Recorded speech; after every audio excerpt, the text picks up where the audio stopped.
Il a tout fait comme il fallait.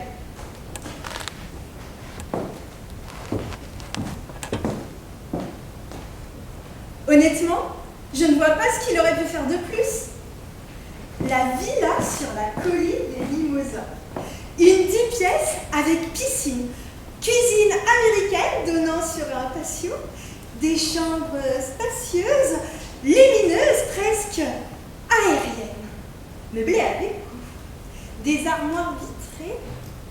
Dedans, 2 costumes de chez Versace et 2 robes Saint-Laurent. Des griffés, soit, mais quand même. Il avait tout préparé. Le traiteur nous livrerait tous les jours à midi et à 8 heures. Comme ça, nous pourrions être ensemble. Parler.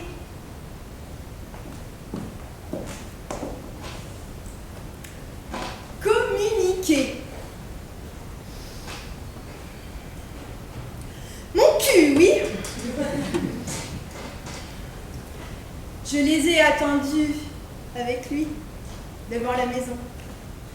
J'étais magnifique dans ma petite robe toute simple de chez Dior, celle qu'il m'a offerte pour ma fête. Bronzée, les cheveux bien décolorés, le sourire éclatant. Il était fier de moi. J'aurais dû prendre une photo avant qu'il ne gâche tout. D'abord, quand le taxi est arrivé, il y a eu tout un problème parce que son père n'a pas voulu qu'il règle la course. J'étais légèrement déstabilisée. Il m'avait prévenu.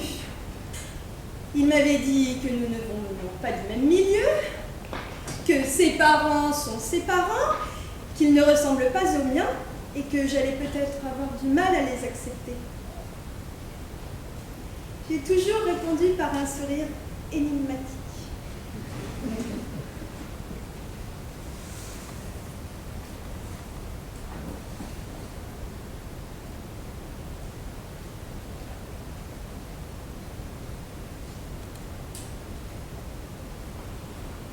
Je pensais quand même que le vieux ferait un effort. Et après? Après, c'est devenu pire. Il m'a vaguement serré la main et il a dévisagé Fabienne quelques instants. Vous devez être la femme de mon fils. Elle a répondu que oui et a ri un peu, bêtement. Effectivement. Il faut m'en excuser, je n'étais pas sûr, vu que je n'ai pas été invité au mariage.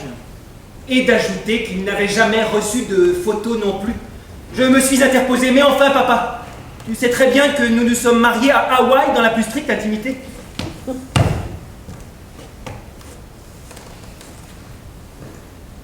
Il m'a fixé, de son regard bleu et froid.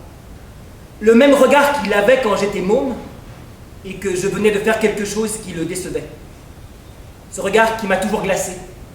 Ce regard qui me met hors de moi une fois qu'il est loin. C'est bien ça, ouais. La plus stricte intimité. Ah, je voudrais être enterré, tiens, dans la plus stricte intimité, tu ne seras pas invité non plus. Et sa femme de nous enfoncer en essayant de rattraper le coup. Mais beau papa, mes parents se feront un plaisir de vous montrer les photos. Ils en ont pris au moins 4 pellicules.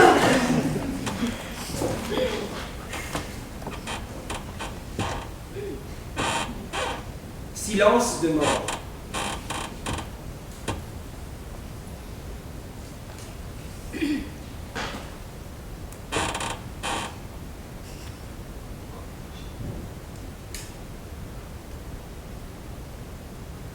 C'est une bien belle maison de location. Tu nous fais visiter? Rien ne l'a impressionné. Ni les baies vitrées qui donnent sur la mer, Ni les appareils high-tech de la cuisine. Ça coûte combien de location comme ça? Comble du mauvais goût, hein. j'ai juste répondu que je pouvais me le permettre. Je n'en doute pas. Et il a ajouté: Je t'ai trouvé très bien à l'émission de télé avant-hier. je les remercie. et il a eu un petit rire aigre. Il n'a plus dit un mot. Il n'y comprend rien. Il ne supporte pas que son fils puisse racheter des entreprises, dégraisser, les revendre. Il a bossé toute sa vie dans la même usine. Il a gravi peu à peu les échelons jusqu'à contremaître. Et puis, il est parti à la retraite. Il a habité toute sa vie dans la même petite maison étroite, avec ce pauvre petit jardin. Une vie étriquée. Je me suis dit très tôt que je n'aurais pas cette vie-là, que j'avais besoin d'espace. Et j'y suis arrivé. Je n'en ai aucune honte. Et si lui me rejette, ce ne sera pas la première fois. Il n'a jamais cru en mes capacités, il ne m'a jamais cru capable de rien.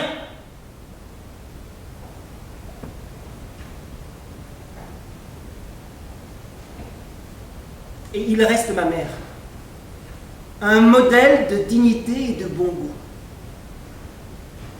C'est elle qui m'a transmis le goût des belles choses. Lui, il ne m'a rien transmis du tout. Bon, je n'ai pas faim, je m'ôte me coucher. Je lui ai demandé ce qu'ils avaient envie de faire le lendemain, s'ils voulaient visiter l'arrière-pays, aller en Italie ou simplement s'étendre sur la plage. Il a fait un vague signe de la main en montant les escaliers. J'ai soupiré qu'il ne s'arrangeait pas avec l'âge.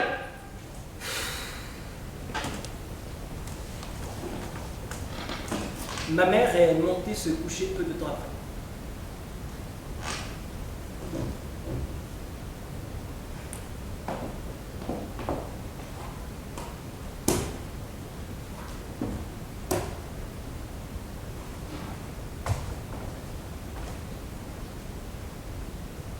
C'est le bruit de la tasse vers 5 heures du matin qui m'a réveillé.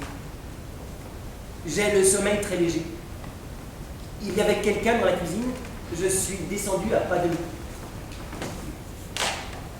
Ils étaient là, tous les deux, habillés de pied en cap, leurs valises à la main, droits comme des i. J'ai balbutié, mais qu'est-ce que... Mais où est-ce que... Notre place n'est pas ici, nous partons. La rage est montée en quelques secondes. J'ai hurlé. J'ai cassé du cristal. J'ai laissé sortir tout mon ressentiment. Toutes les humiliations, toutes ces années. J'ai crié qu'il faisait ce qu'il voulait. Mais que maman n'avait pas à se soumettre, qu'elle n'avait pas à obéir, qu'elle resterait ici. Et puis je l'ai frappé. Voilà. Ma mère s'est précipitée vers lui, l'a aidé à se relever. Elle s'est retournée vers moi, elle avait le même regard que lui. De sa voix fluette, elle m'a dit que ce n'était pas elle qui avait voulu venir, que c'était lui. Il ne veut pas se résoudre. Il pleure tous les soirs seul dans l'atelier. Moi, non. Moi, je ne voulais pas venir. Moi, je sais que j'ai enfanté et élevé un monstre. J'ai réfléchi à ce qui a pu se passer quand a eu lieu le dérapage. Je ne sais pas quand tu es devenu ce que tu es maintenant. C'est-à-dire, maman? Elle a souri, son doux sourire d'amande. Une ordure. Je ne les ai pas regardés descendre la route qui mène à la ville, leurs valises à la main, droits comme les coups, avec leur silhouette de reproche. Je n'ai rien à me reprocher. Je suis ce que j'ai voulu devenir. Et j'en suis fier.